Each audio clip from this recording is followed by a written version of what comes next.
Hey guys, how's it going and welcome back to my channel. As you know, my name is Josh. If you are new, this channel is all about personal finance, real estate while getting out of debt. And if you like any of those things, hey, please like, subscribe, share this video. I would appreciate that so much.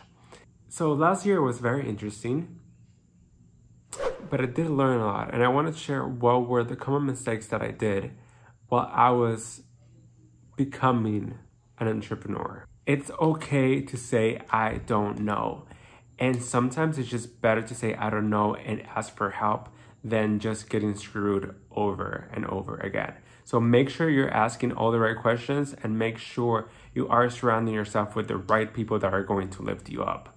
So I used to believe that every client was gonna be a client. Like every person that was contacting you was a transaction. Unfortunately, it doesn't work that way.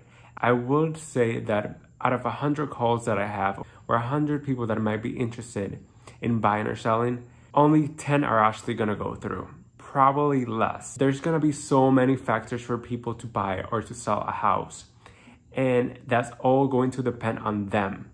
You are gonna do your job and you're going to kind of hope for the best, but sometimes clients have to decide for themselves in order to go through with something. I used to believe that every lead, every person that was contacting me was going to be a yes. I remember my first month as a real estate agent, I had 4 people that contacted me in a week.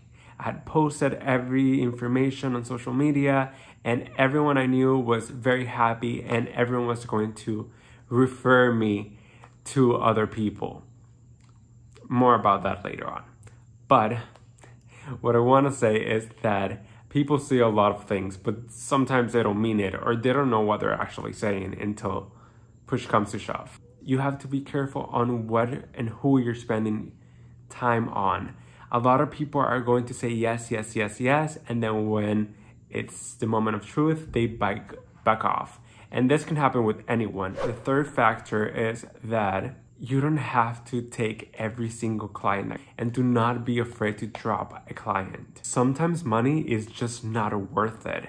I remember I had a client who was not the kindest person, and the deal was only gonna make me around $700 after. Turns out that it didn't work out. They didn't end up buying anything. But at the same time, you have to make sure that these people that you're working with, you're putting so much effort, you're putting so much time onto them, they're actually going to be somewhat grateful for it, because you don't get paid until the final day. You might spend months or weeks with someone with a case and not get paid at all. That's just kind of like how it works. So make sure that you are working with people that you can help and they're aligned to what you offer. Number 4 is knowing your market and knowing the competition.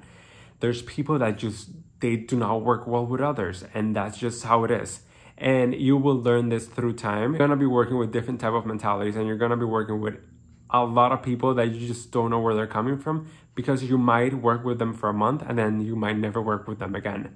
So make sure that you kind of read the room and knowing your market correctly, because you want to be on top of competitors and making sure that you have the right deals. When I started real estate, ironically, I didn't even know how much houses were going for where I live. And those were shocking news, because you have to calculate how much that property is to then see what is the potential commission you can get out of that property. And then after that, you have to realize that there's gonna be expenses and your firm is gonna take a commission split out of that.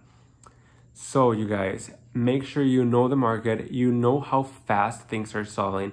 Okay, those were my learning lessons for last year. So if you're an entrepreneur or you're self-employed, let me know, post down below your comments. I wanna know what you learned last year and how I can improve too, or how did you improve?